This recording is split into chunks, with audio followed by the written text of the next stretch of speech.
5 number chapter हम आज पढ़ेंगे। 4 नंबर चैप्टर तो हमने बता दिया ए और बी करके, इसके पहले पढ़ाया था। क्रम विकास और अनुकूलन, सर्वाइवल स्ट्रेटजीज करके इस चैप्टर हम लोग पढ़े ए बी पार्ट। इसमें ABCD करके 5वां नंबर बहुत पार्ट हैं। 5वां नंबर चैप्टर की हेडिंग बहुत इंपॉर्टेंट चैप्टर है। इससे कम से कम 15 से 20 नंबर 20-25 नंबर का क्वेश्चन इससे आ सकता है बोर्ड में। अरे 5-5 नंबर के तो 2 बड़े क्वेश्चन इससे आते ही हैं। ऐसे टाइप क्वेश्चन 2 इस चैप्टर से आते हैं। हर चैप्टर जितना तुम्हारा लाइफ साइंस का है 1 से लेकर 4 तक 5-5 नंबर के एक क्वेश्चन आएंगे। लेकिन 5वां नंबर जो चैप्टर है उससे 5-5 नंबर के 2 क्वेश्चन आएंगे, तो 10 नंबर तो यही हो जाएगा। और आप देखिए क्वेश्चन मिला के सब 20 से 25 नंबर तक का क्वेश्चन एक ही चैप्टर से आएगा। अब इसके पार्ट हैं, तो इस चैप्टर का नाम देखो, वातावरण, इसके संसाधन एवं उनका संरक्षण। वातावरण माने इन्वायरमेंट, इट्स रिसोर्सेस माने वातावरण में क्या क्या चीज़ पाई जाती है, उसके संसाधन और कैसे उसको हम नष्ट होने से बचाएंगे। इट्स कंजर्वेशन, देयर कंजर्वेशन, उनका संरक्षण। वातावरण, इन्वायरमेंट, इट्स रिसोर्सेस, इनके संसाधन, एंड देयर कंजर्वेशन, उनका संरक्षण। वातावरण का मतलब हमारे चारों तरफ सजीव और निर्जीव जो भी चीज़ें पाई जा रही हैं उस हम उसका अपना वातावरण कहेंगे। इन्वायरमेंट कहते हैं, इसको हिंदी में पर्यावरण भी कहते हैं। इंग्लिश का शब्द इन्वायरमेंट है। पृथ्वी के चारों तरफ तो वायुमंडल है, वायु का घेरा है, जलमंडल, वायुमंडल, थलमंडल, स्थलमंडल, हाइड्रोस्फीयर, लिथोस्फीयर, एटमॉस्फियर, 3 मंडल हैं। वायुमंडल, एटमॉस्फियर, जलमंडल, हाइड्रोस्फीयर, स्थलमंडल, लिथोस्फीयर। ये तीनों स्फीयर पर सजीव हैं। जहाँ तक उसको हम कहते हैं जैवमंडल, बायोस्फीयर, जैवमंडल, जीव जहाँ तक पाए जाएं, जल में जीव, स्थल पर जीव, हवा में जीव, जहाँ तक जीव पाए जाएं उसको जीवमंडल कहते हैं। तो वातावरण की बात हम कर रहे हैं यहाँ। तो वातावरण, इसके संसाधन, इस रिसोर्सेस और उनका संरक्षण, देयर कंजर्वेशन। इसमें 5वां का ए नंबर जो पार्ट है वो है नाइट्रोजन चक्र। यहाँ हमने एक साइकिल बनाया है, नाइट्रोजन चक्र। मतलब क्या? वायुमंडलीय नाइट्रोजन का विभिन्न विधियों से यौगिकों में बदलना और पुनः अवशोषित होकर सजीव शरीर में प्रवेश करना और सजीव शरीर से विभिन्न विधियों से वायुमंडल में वापस लौट जाना, जिस चक्र के माध्यम से होता है चक्राकार रूप में, उसे हम नाइट्रोजन चक्र कहते हैं।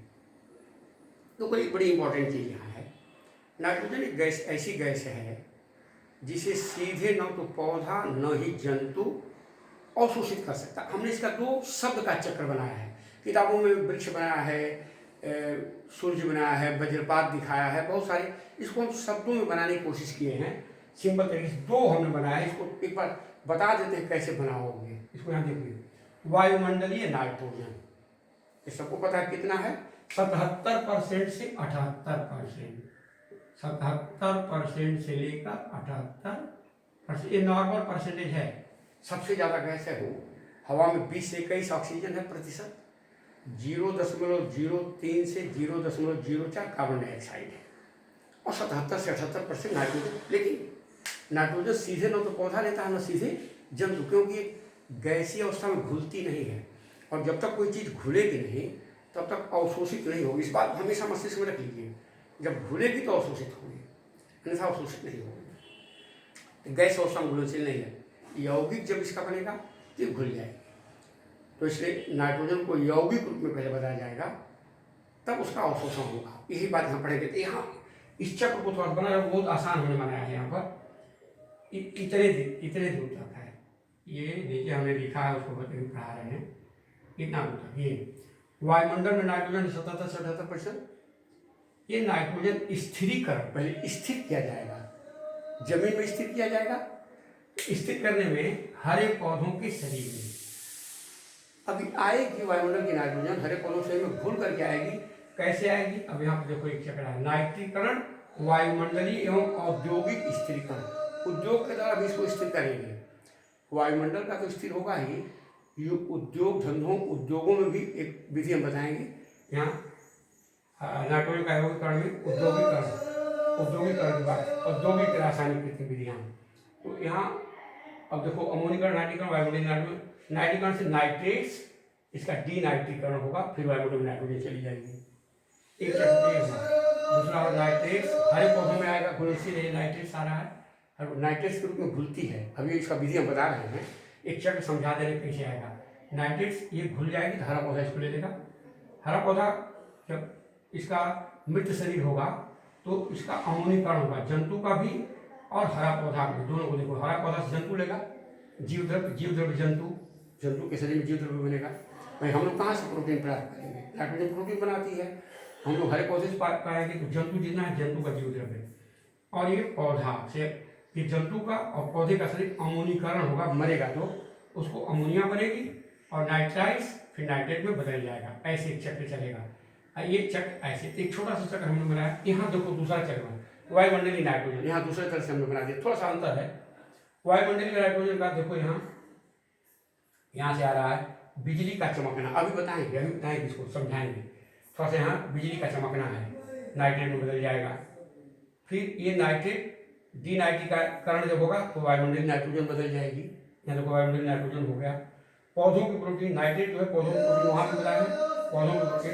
ये पौधों की प्रोटीन से जंतु की प्रोटीन बनेगी, पौधा को जंतु खाएगा तो जंतु की प्रोटीन बनेगी। इसकी मृत्यु जंतु की और पौधे की दोनों की मृत्यु यहाँ में दिखा, मरेगा, सड़ेगा, जमीन में पड़ेगा। पौधों और जंतुओं की मृत भाग, इसका अमोनीकरण होगा। देखो अमोनीकरण, वहाँ भी अमोनीकरण हमने बताया, अमोनीकरण हो रहा है। अमोनिया से नाइट्रीकरण, नाइट्राइट, फिर नाइट्रीकरण, नाइट्रेट के रूप में यौगिक हो गया NO3। इसी को थोड़ा सा हम समझाएंगे तो समझ में आएगा। अभी थोड़ा सा ये चक्र शब्द का हमने बनाया, किताब में भी थोड़ा दूसरे तरह से बनाया है उस चक्र को, लेकिन चक्र भी परीक्षा में आएगा, इस बात का ध्यान रखो। ये चक्र भी परीक्षा में आएगा। यहाँ तक, यहीं तक है राजन चक्र विधि, ये यहाँ तक है, ये यहाँ तक है और ये यहाँ तक है। ये चक्र, इसके बाद शब्द हमने केवल बनाया है, किताबों में पेड़ पौधा छपा है। अब इसी को थोड़ा समझा रहे हैं कि कैसे होगा, इसको थोड़ा सा सावधानी समझेंगे। अब इसको हम मिटा रहे हैं, समझ रहे हो? एक चक्र को रख रहे हैं और यहाँ से थोड़ा सा समझाने की बात आ रही है। ये बात, नाइट्रोजन गैस घुलती नहीं है गैसीय अवस्था में, इसलिए नाइट्रोजन को पौधा सीधे हवा से नहीं ग्रहण कर पाएगा। इसको हम यौगिक में बदलेंगे। यौगिक में पहले बदलेंगे, यौगिक नाइट्रोजन गैस तत्व है N2, और यौगिक nitrite, nitrate, ammonium, NH3, NO2, NO3, ये सब क्या है? इसके यौगिक हैं। यौगिक, अब यहाँ हम पढ़ेंगे नाइट्रोजन चक्र की क्रियाविधि। नाइट्रोजन चक्र की क्रिया विधि, प्रोसेस। नाइट्रोजन चक्र कैसे चलेगा, इसी को खूब पढ़ना है विधिवत। 6 अवस्था इसकी होगी, 6 समूह होगी नाइट्रोजन चक्र की क्रिया विधि। पहला होगा नाइट्रोजन का स्थिरीकरण। नाइट्रोजन का, तो 2 शब्दों में लिख रहे हैं, यौगिकीकरण या स्थिरीकरण। इसको इंग्लिश में खाली कह सकते हो फिक्सेशन ऑफ नाइट्रोजन N2। एक शब्द, 6 अवस्था पूरा हम बताने जा रहे हैं। पहले नाइट्रोजन का स्थिरीकरण समझिए, बहुत इंपॉर्टेंट, सबसे इंपॉर्टेंट नाइट्रोजन का स्थिरीकरण है। इसको बहुत डिटेल पढ़ना, लंबा। नाइट्रोजन का स्थिरीकरण माने क्या? स्थिर करना। कहाँ स्थिर होगा? भूमि में स्थिर होगा। क्योंकि अच्छा, नाइट्रोजन तुम बता नहीं सकते नाइट्रोजन कहाँ से आ रही है। जैसे हरा पेड़ पौधा प्रकाश संश्लेषण कर रहा है तो कार्बन डाइऑक्साइड को ले रहा है तो ऑक्सीजन छोड़ रहा है, ये तो क्लियर बात है। लेकिन ना नाइट्रोजन ले रहा है ना नाइट्रोजन छोड़ रहा है, फिर नाइट्रोजन आएगी कहाँ से, इसको समझिएगा आपको बढ़िया से। तो पहले नाइट्रोजन को स्थिर किया जाएगा। किस नाइट्रोजन को? जो वायुमंडल में नाइट्रोजन है 77 से 78%, उसको पहले भूमि में, जमीन में स्थिर किया जाएगा, पहला काम। तो इसकी परिभाषा एक लाइन की हो गई।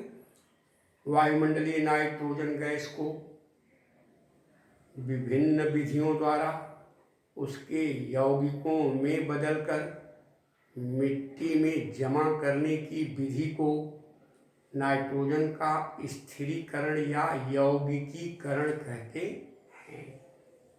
वायुमंडलीय नाइट्रोजन गैस को विभिन्न विधियों द्वारा उसके यौगिकों में बदलकर मिट्टी में जमा करने की विधि को नाइट्रोजन का यौगिकीकरण या नाइट्रोजन का स्थिरीकरण कहते हैं। फिक्स हो जाएगी नाइट्रोजन। अब कैसे फिक्स होगी ये जानना है।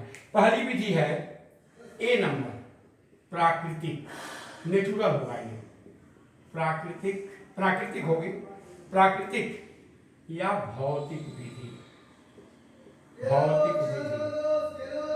फिजिकल मेथड, नेचुरल, ये नेचुरल होगी, और फिजिकल, भौतिक, इसमें किसी जीव की जरूरत नहीं पड़ेगी। अजैविक, इसको हम कहेंगे अजैविक। दूसरा होगी औद्योगिक, उद्योगों में होगी भाई, औद्योगिक, इसको हम कहेंगे रासायनिक विधि, औद्योगिक विधि या रासायनिक विधि। और तीसरा होगी जैविक विधि। ये दोनों अजैविक हो जाएगी, बायोलॉजिकल मेथड, ये प्राकृतिक विधि। अब देखो इसी को समझो बढ़िया से। प्रकृति की नाइट्रोजन है, प्रकृति में 77% नाइट्रोजन है वायुमंडल में। अब इसमें किसी की जीव की जरूरत नहीं पड़ रही है। सबसे पहले जब बिजली चमकती है, देखो बिजली का चमकना यहाँ उत्प्रेरक का काम करेगा, कैटलिस्ट। जब वर्षा के समय आसमान में, वायुमंडल में बिजली चमकती है, विद्युत चमकती है, तो बिजली के चमकने से वायुमंडल में स्थित नाइट्रोजन और ऑक्सीजन दोनों गैसें आपस में क्रिया करके नाइट्रोजन के ऑक्साइड बनाती है। भाई ऑक्सीजन जिसके साथ क्रिया करेगी उसका ऑक्साइड बनाएगी, सीधी बात, नाइट्रोजन ऑक्साइड। या नाइट्रोजन ऑक्साइड अधिक ऑक्सीजन की उपस्थिति में नाइट्रोजन डाइऑक्साइड या नाइट्रोजन परऑक्साइड बना लेती है। हमने क्या कहा, नाइट्रोजन गैस के रूप में नहीं घुलेगी, लेकिन जब यौगिक बन जाएगा तो घुल जाएगी। यौगिक बन गया NO2 NO, पहले क्रिया की। अब देखो N2 और O2 ये दोनों क्रिया कर लेना, तो नाइट्रोजन का ऑक्साइड बन गया 2NO। अब 2NO जो है और ऑक्सीजन की उपस्थिति में क्रिया कर ली तो 2NO2, नाइट्रोजन डाइऑक्साइड, जो कहेंगे डाई, जैसे कार्बन डाई मतलब दो ऑक्सीजन हो गई, dioxide CO2 carbon dioxide, NO2 nitrogen dioxide, ये नाइट्रोजन मोनोऑक्साइड, नाइट्रिक ऑक्साइड इसको कहते हैं। अब यह नाइट्रोजन डाइऑक्साइड जो है ना, ये नाइट्रोजन डाइऑक्साइड वर्षा के जल में घुल जाएगी, तो पहले नाइट्रस अम्ल फिर नाइट्रिक अम्ल बन जाएगा, नाइट्रिक अम्ल HNO3। यह नाइट्रिक अम्ल वर्षा के जल के साथ जमीन में चला जाएगा, और वहाँ विभिन्न क्षारीय पदार्थ जैसे कैल्शियम, पोटेशियम, मैग्नीशियम उनके ऑक्साइड के साथ मिलेगा, तो उनका लवण बन जाएगा sodium nitrate, calcium nitrate, potassium nitrate, magnesium nitrate, ये नाइट्रेट बनेगा। यहाँ में केवल नाइट्रेट लिखा है, ये नाइट्रेट बनती है, देखो नाइट्रेट बन रही है। ये वायुमंडलीय नाइट्रोजन है, ये बिजली का चमकना यहाँ में लिखा है। बस खूब सिंपल 3 लाइन में, बस 4 लाइन में लिखना है। वर्षा के समय जब वायुमंडल में बिजली चमकती है, बिजली के चमकने से एक तरह का उत्प्रेरक हो गया, बिजली के चमकने से वायुमंडल की नाइट्रोजन और ऑक्सीजन दोनों गैसें आपस में क्रिया करके नाइट्रोजन के ऑक्साइड बना लेती हैं। यह नाइट्रोजन का ऑक्साइड वर्षा के जल में घुल करके नाइट्रस और नाइट्रिक अम्ल बनाता है। यह अम्ल वर्षा के जल के साथ मिट्टी में पहुंचता है, जिससे मिट्टी में उपस्थित अनेक क्षारीय पदार्थों जैसे कैल्शियम, पोटेशियम, सोडियम इत्यादि के साथ क्रिया करके उनके नाइट्रेट बना लेता है, और इस प्रकार उस नाइट्रेट के रूप में जमीन में स्थिर हो गई। एक विधि स्थित हो गई, जमीन में पहुंच गई एक विधि, ठीक, नाइट्रेट के रूप में स्थिर हो गई, यहाँ लिखा गया स्थिर हो गई। अब दूसरी विधि थोड़ा आई है, एक विधि तो ये भौतिक है, इसमें किसी चीज की जरूरत नहीं है, ये नेचुरल हो रही है, प्रकृति में ऑटोमेटिक हो रही है, इसमें कुछ करना नहीं है। लेकिन दूसरी विधि औद्योगिक या रासायनिक विधि, इस विधि में वायुमंडल की जो नाइट्रोजन है उसको हाइड्रोजन के साथ क्रिया करा के तापक्रम देकर अमोनिया तैयार करते हैं। वायुमंडल औद्योगिक यानी उद्योग में जैसे खाद बनती है यूरिया ना, यूरिया के बड़े बड़े कारखाने हैं, अब कैसे यूरिया बनेगी सोचो। ये विधि है, यही उद्योग धंधे में जैसे खाद बनाई जा रही है उसमें नाइट्रोजन लगी तभी यूरिया बनेगा। जैसे हम लोग यूरिन जब निकालते हैं मूत्र में तो उसमें यूरिया होता है तो उसमें नाइट्रोजन होती है ना। अब देखो वायुमंडलीय नाइट्रोजन को कृत्रिम विधि से, यह कृत्रिम है, कृत्रिम रासायनिक विधि, यहाँ कृत्रिम कहेंगे, रासायनिक विधि कृत्रिम आर्टिफिशियल मेथड है, कृत्रिम विधि से हैबर विधि कहते हैं इसको। प्रयोगशाला में ऐसा वैज्ञानिकों ने किया है। तो हाइड्रोजन का नाइट्रोजन के साथ क्रिया करा के अमोनिया गैस तैयार करते हैं और उस अमोनिया को यूरिया में बदल दिया जाता है बड़े पैमाने पर, जो खेतों में खाद का काम करती है। इस तरह से नाइट्रोजन खाद के रूप में बहुत बड़े पैमाने पर उद्योगों में इसका उपयोग होता है। तो उसको भी स्थिर कर लिया गया, वायुमंडल की नाइट्रोजन को हाइड्रोजन के साथ क्रिया कराया गया, कृत्रिम कराया गया। ये नेचुरल नहीं हो रहा है, नेचुरल नहीं हो रहा वर्षा के समय। तो इस तरह से नाइट्रोजन को स्थिर कर लिया गया, उद्योग में स्थिर कर लिया गया।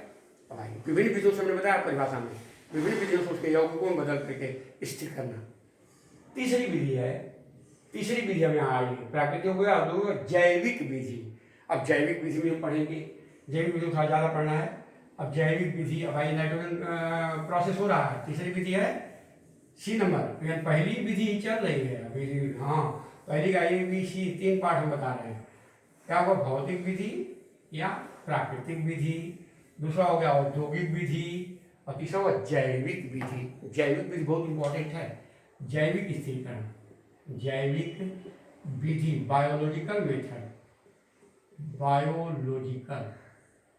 बायोलॉजिकल मेथड किस चीज का, स्थिर करने का, नाइट्रोजन को स्थिर करने का जैविक विधि है।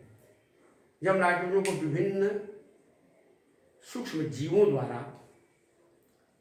उसके यौगिकों में बदल करके स्थिर किया जाता है तो उसको हम जैविक विधि कहते हैं। पहला ABCD करके बता रहे हैं। पहला सहजीवी बैक्टीरिया द्वारा, खूब आसान है, इसको बढ़िया से, सहजीवी बैक्टीरिया या जीवाणु, सहजीवी बैक्टीरिया द्वारा, सजीव बैक्टीरिया राइजोबियम, ये राइजोबियम लिखते हैं इंग्लिश में, राइजोबियम, ZOBIUM, नाम इसका बहुत लंबा है, राइजोबियम लेगुमिनोसेरम। जितने द्विदलीय पौधे हैं, दलहन फसलें हैं, चना, मटर, मूंग, मसूर, उड़द इत्यादि, इनके जड़ों में गांठ होती है। इसके पहले भी आप पढ़े हैं पोषण में, पौधों में पोषण। उस गांठों में राइजोबियम नाम का सहजीवी बैक्टीरिया होता है, सहजीवी, सिम्बियोटिक बैक्टीरिया। इसकी विशेषता है, सहजीवी का मतलब वो नाइट्रोजन को अवशोषित करके पौधे को तो पौधा से पोषण रहता है, एक साथ दोनों रहते हैं। यह सजीव जीवाणु नाइट्रोजन को अवशोषित करके नाइट्रेट बना देता है, और नाइट्रेट पौधे को, नाइट्रेट घुलनशील है, हमने बात बताया नाइट्रेट के रूप में, ये नाइट्रेट ही घुलनशील होती है, इसको पौधा अवशोषित कर देता है और प्लांट प्रोटीन, पौधा प्रोटीन का निर्माण करता है। एक चीज़ और जान जाओ यहाँ, इसीलिए पढ़ते समय हमने बताया होगा कि दालों में प्रोटीन सबसे ज़्यादा पाई जाती है। देख लो, दलहन हमने बताया, चना, मटर, मूंग, मसूर, उड़द, अरहर, जितना दाल वाली फसल है, दो दाल वाले पौधे हैं, सबके जड़ों में बैक्टीरिया है। तो चूँकि नाइट्रोजन गैस को घुलनशील, नाइट्रोजन को ये बैक्टीरिया लेकिन ग्रहण कर लेगा, बैक्टीरिया ले लेगा, इसकी विशेषता है, और उसको नाइट्रेट में बदल देगा। जब नाइट्रेट में बदलेगी तो घुल जाएगी, और घुलनशील और सम पौधा जड़ों द्वारा अवशोषित कर देगा, अवशोषित करके प्लांट प्रोटीन बन जाएगी, और उस प्रोटीन को हम लोग खा करके जंतु प्रोटीन शरीर में आ जाएगी। इस तरह से सहजीवी बैक्टीरिया द्वारा।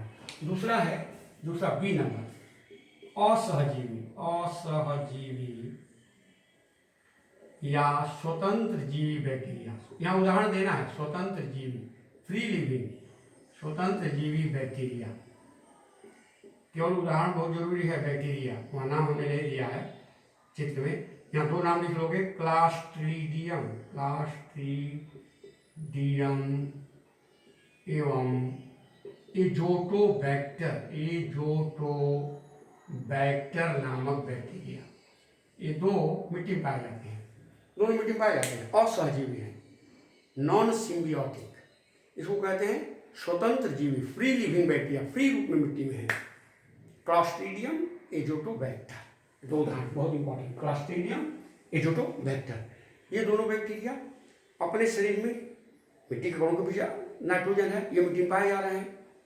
मिट्टी कणों के बीच ऑक्सीजन भी है, मिट्टी कणों के बीच कार्बन डाइऑक्साइड भी है, मिट्टी कणों के बीच नाइट्रोजन भी है, सब कैसे मिट्टी कणों में भरी हुई है। उसको अवशोषित करके अपने शरीर में, अपने शरीर के अंदर अमोनिया की यौगिक बना लेता है। जब इन बैक्टीरिया के शरीर की मृत्यु होती है तो कुछ बैक्टीरिया और होते हैं जो इनके शरीर को सड़ा गला देते हैं और उसको इनके शरीर का नाइट्रोजन मिट्टी में मिला देते हैं नाइट्रेट के रूप में, जिसे पौधा अवशोषित कर लेता है। इसलिए इसको मृतोपजीवी बैक्टीरिया के नाम से भी जानते हैं। सड़ा गला चूक मर जाता है, मृतोपजीवी मर जाता है शरीर इसका। तो इस तरह से दो सहजीवी और असहजीवी, सहजीवी में राइजोबियम, क्लॉस्ट्रीडियम एजोटोबैक्टर, और सहजीवी स्वतंत्र जीवी फ्री लिविंग। तो ये नाइट्रोजन को अवशोषित करके अपने शरीर में नाइट्रोजन का यौगिक बनाता है, अमोनिया वगैरह बनाता है, और उसके शरीर की मृत्यु के पश्चात अन्य बैक्टीरिया इसके शरीर का विघटन करके इसके शरीर के नाइट्रोजन को, जो नाइट्रेट्स वगैरह नाइट्रेट में बदल देते हैं, जो अमोनिया वगैरह है, और पौधा उसको जड़ से अवशोषित कर लेता है। यहाँ पर बात आई। अब आइए तीसरा सी, शैवाल द्वारा। शैवाल द्वारा कुछ शैवाल होते हैं, कुछ शैवाल बाई एल्गी, यहाँ शैवाल बता रहे हैं, नास्टाक, नास्टाक, एनाब्रीना, ये दो शैवाल का नाम याद कर लीजिए, एनाब्रीना, एनाब्रीना, एवायनोयस, ईओसी, नास्टाक, ये दो शैवाल है। इस शैवाल की विशेषता, जलीय शैवाल है, इस शैवाल हरा होता है, शैवाल एल्गी, इसकी विशेषता है ये अपने शरीर में नाइट्रोजन को अवशोषित करके नाइट्रेट के रूप में बदल लिया करते हैं। देखो बड़ी सुंदर व्यवस्था है। ये सजीव है, जितना यहाँ बता रहे जैव, सजीव अपने शरीर में इसको विभिन्न विधियों से बदल रहा है। इस तरह से कुछ शैवाल, नील हरित शैवाल भी कुछ होते हैं, ब्लू ग्रीन एल्गी इनको कहते हैं, ब्लू ग्रीन एल्गी, नील हरित शैवाल, नास्टाक, एनाबीना, ये अपने शरीर के अंदर नाइट्रोजन को नाइट्रोजन में बदलने की क्षमता रखते हैं। इस प्रकार नाइट्रोजन को स्थिर किया जा रहा है, और मिट्टी में कुछ सजीवों के शरीर में उनके भीतर से मिट्टी मिल जाती है, और पौधा इसको अवशोषित करके प्रोटीन का निर्माण करता है, और उस प्रोटीन को जंतु ग्रहण करके एनिमल प्रोटीन का निर्माण कर लेता है। इस तरह से जैविक विधि, अब ये तीन विधि हमने स्थिर करने की विधि बताया, तीनों स्थिर विधियाँ हो गई। ए नंबर प्राकृतिक भौतिक विधि, बी नंबर औद्योगिक या रासायनिक विधि, और सी नंबर जैविक विधि। स्थिर हो गई, लेकिन स्थिर होने से केवल काम पूरा नाइट्रोजन चक्र नहीं चल रहा है। अब आइए क्या मतलब हुआ, अब स्थिर करने पर ये पहला विधि हुआ, नाइट्रोजन चक्र की क्रिया विधि में क्या हुआ, पहली विधि हो गई। अब दूसरी क्या होगी, नाइट्रोजन तो स्थिर हो गई, लेकिन स्थिर हो जाने से तो केवल चक्र पूरा नहीं हो रहा है। अब आइए दूसरी विधि बता रहे हैं। दूसरी विधि होगी नाइट्रोजन, यहाँ लिखा है हमने, नाइट्रोजन यौगिकों का अवशोषण, ये बात दूसरी विधि है। नाइट्रोजन यौगिक जब तक अवशोषित नहीं हुआ तब तक नहीं हो, नाइट्रोजन यौगिक के रूप में बदला गया, यौगिकीकरण इसलिए हमने कहा। नाइट्रोजन यौगिकों का अवशोषण, absorption of nitrogen compound, absorption of nitrogenous compound. Nitrogen के यौगिक में नाइट्रेट, नाइट्राइट, अमोनियम, सब यौगिक विशेष करके नाइट्रेट के रूप में, इसका अवशोषण होगा। सभी पौधे जड़ के द्वारा नाइट्रेट चूँकि घुलनशील होती है, घुल जाती है, घुलने के बाद ये अवशोषित होकर के जाइलम के द्वारा पत्तियों तक पहुंच जाती है, और जब पहुंच जाती है तो वहाँ प्लांट प्रोटीन का निर्माण होता है। अब यहाँ देखो तीसरी अवशोषित यौगिक का स्वांगीकरण, तीसरा हेडिंग आ जाएगी। अवशोषित हो गया, अवशोषित, इसी तरह से हेडिंग के रूप में लिखेंगे आप, अवशोषित यौगिक का स्वांगीकरण।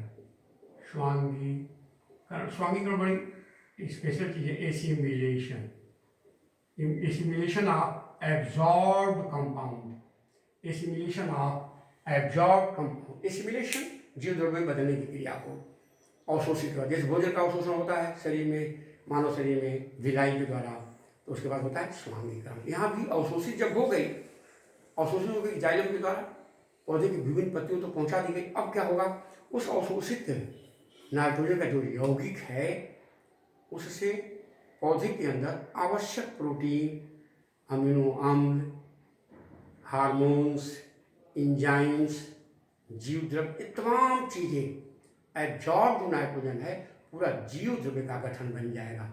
जंतु जीव द्रव्य हमने लिखा था, ये नाइट्रोजन यौगीकरण होगा तो जंतुओं का जीव द्रव्य इससे बनता है। या जो नाइट्रोजन होगी पौधे और जंतुओं का जंतु प्रोटीन बनते हैं, तो इसका पूरा शरीर बनता है। तो इस तरह से जंतुओं के शरीर में ये पहुँचेगी, पौधों के शरीर में एब्जॉर्ब होकर के यौगिक बनेंगे, तमाम तरह के पौधा में प्रोटीन वगैरह बनते हैं जो हम लोग प्राप्त करते हैं। तो अवशोषित नाइट्रोजन का जो यौगिक है एसिमिलेट जब होगा तो मान लो पौधे में कोई बीज बन रहा है, कोई फल बन रहा है, फल से भी तो हम कार्बोहाइड्रेट प्राप्त कर रहे हैं, फल से भी हम विटामिन प्राप्त कर रहे हैं, फल से हम मिनरल्स प्राप्त कर रहे हैं, सब्जियों से हम प्राप्त कर रहे हैं, दालों से हम प्राप्त कर रहे हैं। तो ये सब नाइट्रोजन का जो यौगिक है जब एसिमिलेट होता है, स्वांगीकृत पूरे पौधे के शरीर में, और उस पौधे के शरीर में जो बन गया पदार्थ, नए नए पदार्थ बन गए, तो उससे उसमें कुछ कार्बोहाइड्रेट बने, कुछ प्रोटीन बने, कुछ विटामिन बने, इंजाइम्स बने, हार्मोन्स बने, तमाम प्लांट हार्मोन जैसे आपने पढ़ा है, सब ये बनाने के लिए प्रोटीन ही बहुत जरूरी है, बिना प्रोटीन के बने हुए नहीं। इसलिए कार्बन, हाइड्रोजन, ऑक्सीजन, नाइट्रोजन, एल्कुलाइड्स जितने बनेंगे दवा वाले, नाइट्रोजन एल्कुलाइड्स वो पौधों में बिना नाइट्रोजन के नहीं बनेगी, बिना प्रोटीन के नहीं बनेंगे। तो ये सब चीज़ें, ये एसिमिलेशन हुआ, तो नाइट्रोजन का एसिमिलेशन हुआ। अब इसके बाद चौथा चीज आता है अमोनीकरण। ये बड़ी इंपॉर्टेंट चीज देखोगे, अमोनीकरण एक चीज बताते हैं, इसको कहते हैं अमोनिफिकेशन। अमोनिफिकेशन क्या मतलब?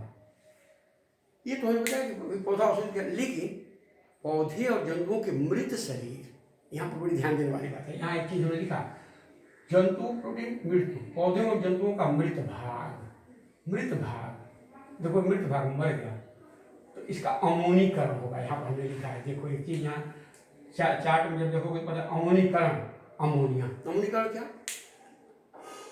मृत जंतुओं और पेड़ पौधों के अवशेष, मिट्टी जो सड़ गल करके काले पदार्थ के रूप में हो जाते हैं, उसको ह्यूमस कहते हैं। जीवांश, जीवों का अंश, पौधे का अंश, जंतु का अंश जो सड़ गल गया, काला रंग का पदार्थ बन गया मिट्टी के अंदर, जो उर्वरक का काम करता है, जीवांश। तो मिट्टी में अमोनीफाइंग बैक्टीरिया है। दो अमोनीफाइंग बैक्टीरिया का नाम हम यहाँ लिख दे रहे हैं, इसको याद कर जाएंगे आप। अमोनीफाइंग बैक्टीरिया, अमोनीफाइंग जीवाणु bacteria, ammonifying bacteria bacillus Hindi में लिख रहे हैं, बेसिलस रैमोसस, एक नाम हो गया। इसको संक्षेप में लिखे तो बी रैमोसस, और दूसरा बेसिलस माइक्वाइडिस, ऐसे लिख दे रहे हैं, माइक्वाइडिस,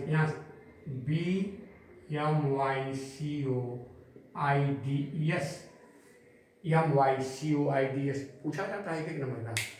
अमोनीफाइंग बैक्टीरिया का नाम लिखो, नाइट्रीफाइंग बैक्टीरिया का नाम लिखो। अमोनीकरण की क्रिया, अमोनीकरण माने अमोनिया में बदलना। मृत जंतुओं और पेड़ पौधों के अवशेषों को अमोनीफाइंग बैक्टीरिया जैसे बेसिलस माइक्वाइडिस, बेसिलस रैमोसस इत्यादि के द्वारा अमोनियम में बदलने की क्रिया को अमोनीकरण कहते हैं। ये अमोनीकरण हो गया। अब इसके बाद होगा नाइट्रीकरण। खूब ध्यान से सुनिएगा, सब लिखना संभव नहीं है, हाँ, इसलिए इसको नाइट्रीकरण। पाँचवां होगा, छः पॉइंट हमने बताया है, 6 पॉइंट में पूरा नाइट्रोजन का साइकिल चलेगी। 6 पॉइंट याद करना है। ये 5वां पॉइंट बता रहे हैं, नाइट्रीकरण जो कहेंगे नाइट्रीफिकेशन, या नाइट्रीफिकेशन हमने लिखा है, नाइट्रीकरण, यहाँ नाइट्रीकरण देखो, नाइट्रीकरण लिखा हुआ है। चक्र में अमोनिया पा देगा, जब तक अमोनिया नहीं बनेगी नाइट्रीकरण होने वाला नहीं है। तो नाइट्रीकरण का मतलब क्या? मिट्टी में उपस्थित अमोनियम यौगिकों को नाइट्रीफाइंग बैक्टीरिया द्वारा, वहाँ हुआ अमोनीफाइंग बैक्टीरिया, बेसिलस माइक्वाइडिस, बेसिलस राइमोसस, यहाँ हुआ नाइट्रीफाइंग बैक्टीरिया के द्वारा नाइट्राइट और नाइट्रेट में बदलने की क्रिया नाइट्रीकरण कहलाती है। अमोनिया को बदला जाएगा, लाइन से क्रिया इसलिए लाइन से। अब अमोनीफाइंग बैक्टीरिया नाइट्रीफाइंग बैक्टीरिया का नाम लिख लीजिए, नाइट्रीफाइंग जीवाणु, नाइट्रोबैक्टर, हिंदी में ही लिख रहे हैं, ये अंग्रेजी के ही सब शब्द हैं। नाइट्रोबैक्टर, नाइट्रोकोकस, नाइट्रोसोमोनास, इत्यादि। 3 नाम यहाँ लिख दे रहे हैं, नाइट्रोबैक्टर, नाइट्रोकोकस, नाइट्रोसोमोनास। ये क्या है? नाइट्रीफाइंग बैक्टीरिया है। ये क्या कर रहे हैं? मिट्टी में जब अमोनिया बन जाती है तो उस अमोनिया को विघटित करके पहले नाइट्राइट में और फिर नाइट्रेट में बदल देती है। नाइट्रीकरण हो रहा है, अमोनिया का नाइट्रीकरण हो रहा है, नाइट्राइट जो यहाँ लिखा हुआ है, अमोनिया का नाइट्रीकरण हुआ तो नाइट्राइट पहले बदला और फिर नाइट्रेट में बदल गया। नाइट्रेट जब बदल जाएगी ना, इसका अवशोषण हो जाएगा। क्लियर बात। नाइट्रेट खूब घुलनशील होती है, बदल दिया गया, पौधा अवशोषित कर लिया। 5 बात तो ये चली। पहले नाइट्रोजन को स्थिर किया गया। स्थिर कैसे किया गया? भौतिक विधि वर्षा के समय केवल हुई, हमेशा नहीं हो रही है, बिजली जब चमकती है।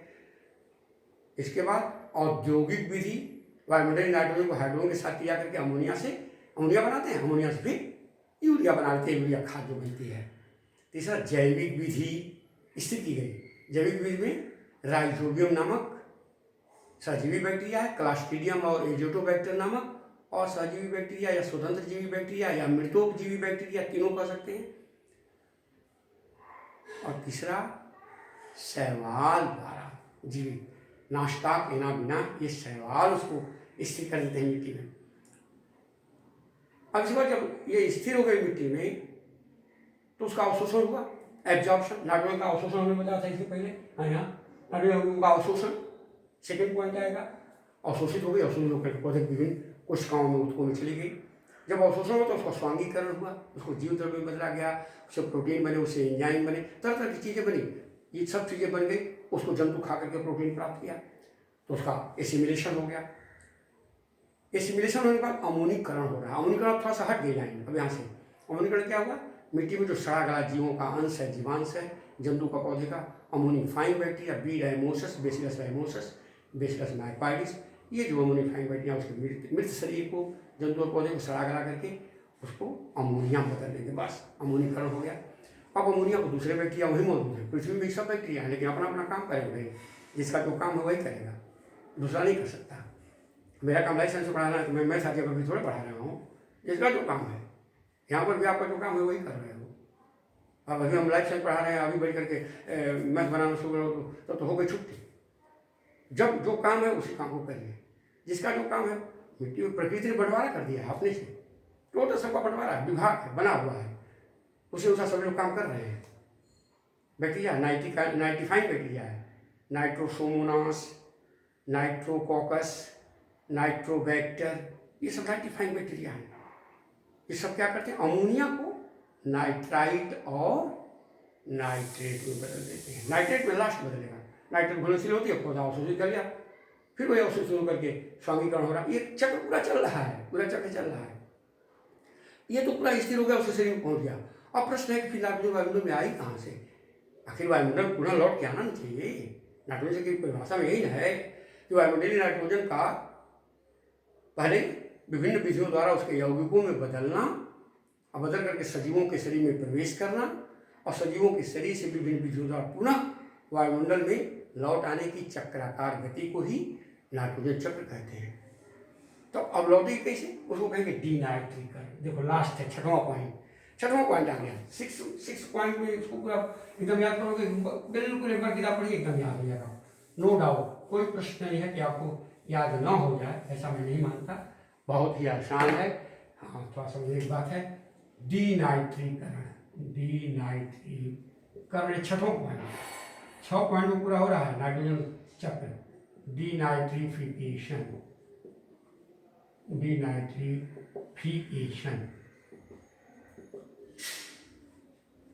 भूमि में स्थिर जो नाइट्रोजन है, फिक्स जो नाइट्रोजन है, स्थिर जो नाइट्रोजन की गई, अभी तो स्थिर क्या होती है विभिन्न विधियों से ना, इस स्थिर जो नाइट्रोजन को है ना, डीनाइट्रीफाइंग बैक्टीरिया वहाँ काम करेंगे।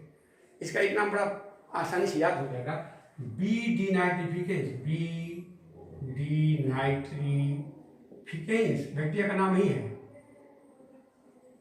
बी डीनाइट्रिफिकेंस, या माइक्रोकोकस, माइक्रोकोकस, या थायोबेसिलस, थायोबेसिलस, ये सब एक ही बैक्टीरिया हैं भाई, काम में नाम अलग अलग, काम एक ही है, सबका काम एक ही है। ये बैक्टीरिया आसान है, डीनाइट्रीकरण, डीनाइट्रिफिकेशन, डीनाइट्रिफिकेंस, फिकेशन, फिकेंस हो जाएगा, टी हट जाएगा, एन सी जोड़ देंगे। ये बैक्टीरिया जो क्या करता है, एक तरह से कहा जाता है हानिकारक बैक्टीरिया है, क्योंकि जो स्थिर नाइट्रोजन उसको तोड़ रहा है, नाइट्रेट को, नाइट्राइट को, जो लवण है उनको ये विकसित कर रहा है, वो भी मौजूद है। इसका मतलब नाइट्रोजन आ कहाँ से, केवल मिट्टी से, मिट्टी के छिद्रों से निकल करके वायुमंडल में नाइट्रोजन लौट रही है। देखो यहाँ पर नाइट्राइट डीनाइट्रीकरण, देखो नाइट्रेट डीनाइट्रीकरण, एक शब्द हमने लिखा, वायुमंडल नाइट्रोजन, तो वायुमंडल लौटा रहे, एक ही विधि है। Name the process by which nitrogen again returns to the water environment, again मन पुनः, पहले तो फिर स्थिर की गई, फिर दोबारा लौट के गई, तब चक्र पूरा। इस तरह डीनाइट्रीकरण की क्रिया द्वारा नाइट्रोजन वायुमंडल में लौट जाती है, जिससे नाइट्रोजन का संतुलन पृथ्वी, सजीव, वातावरण के बीच सदा बना रहता है। वातावरण इसके संसाधन पहला हमने देखा कि नाइट्रोजन बहुत बड़ा संसाधन है, बिना इसके प्रोटीन नहीं बनेगी, जीव जब नहीं बने। तो नाइट्रोजन चक्र का हम महत्व थोड़ा जानिए। पहला महत्व है कि इस गैस के नाइट्रोजन चक्र है, इस चक्र के द्वारा वायुमंडल में नाइट्रोजन की प्रतिशत मात्रा हमेशा स्थिर बनी रहती है, ये पहला पॉइंट हुआ।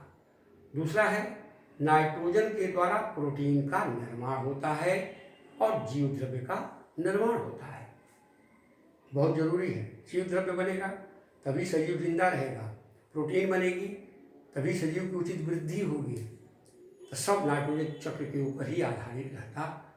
नाइट्रोजन चक्र के द्वारा हार्मोन का निर्माण होता है, एंजाइम का निर्माण होता है, सजीव की वृद्धि होती है, पौधों में बीजों का निर्माण, फलों का निर्माण, सब कुछ नाइट्रोजन के ऊपर ही आधारित है। इस तरह से नाइट्रोजन काफ़ी महत्वपूर्ण गैस है। अब अंत में थोड़ा सा 2-3 लाइन में पढ़ना है, 2-3 लाइन हम पढ़ेंगे। मानव क्रियाकलाप एवं नाइट्रोजन चक्र, ये लास्ट इसका अंतिम हिस्सा, नाइट्रोजन चक्र में इतने पढ़ना है, इसलिए तमाम प्रश्न बनते हैं। मानव क्रियाकलाप एवं नाइट्रोजन चक्र, मानव क्रियाकलाप एवं N2 चक्र, संक्षेप में लिख दिया, यह लिंक बहुत जरूरी है। Human activities and N2 cycle, nitrogen चक्र। ह्यूमन एक्टिविटीज, हमारे क्रियाकलाप क्या है भाई?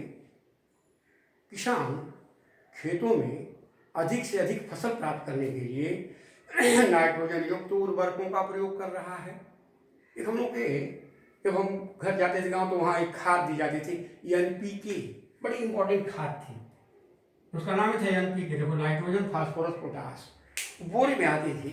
एक डाई खाद, डाई अमोनियम फास्फेट, DAP उसको कहते हैं, डाई अमोनियम फास्फेट, उसको डाई खाद कहते हैं।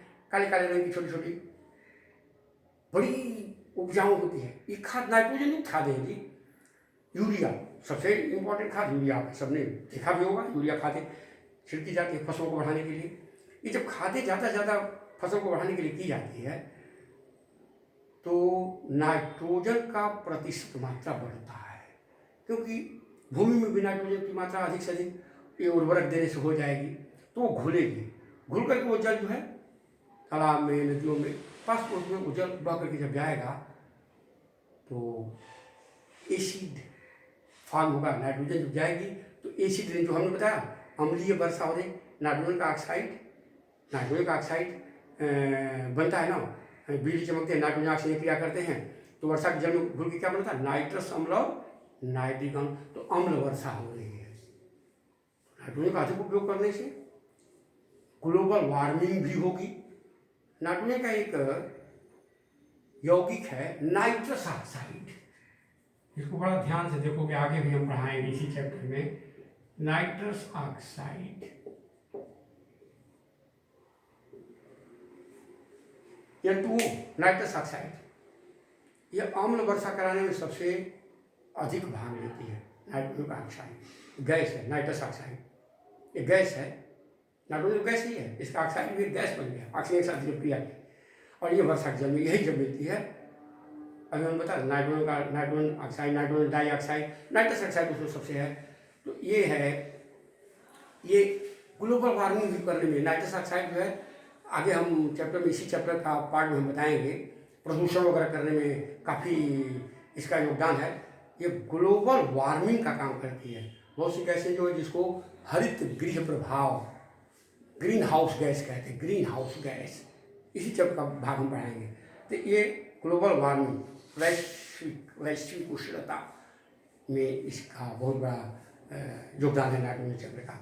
और जल को प्रदूषित करने में, जल की अम्लीयता को बढ़ाने में, उसमें जलीय जीव जो हैं ये बह करके जब पानी जाएगा तो इसका उपयोग दूसरे रूपों में खराब भी होता है। मानव की क्रियाकलाप तो नाइट्रोजन चक्र प्रभावित हो रहा है हमारी एक्टिविटीज से, जो हम लोग इसका ज़्यादा मात्रा में खादों का, विशेषकर उर्वरकों का उपयोग करने से ग्लोबल वार्मिंग, वैश्विक उष्णता बढ़ती है, हरित गृह प्रभाव होता है, जिससे तापक्रम, वायुमंडल का तापक्रम बढ़ जाता है। तो इसका नुकसान, हानिकारक प्रभाव भी, इफेक्ट स्वास्थ्य पहुँच में पड़ता है।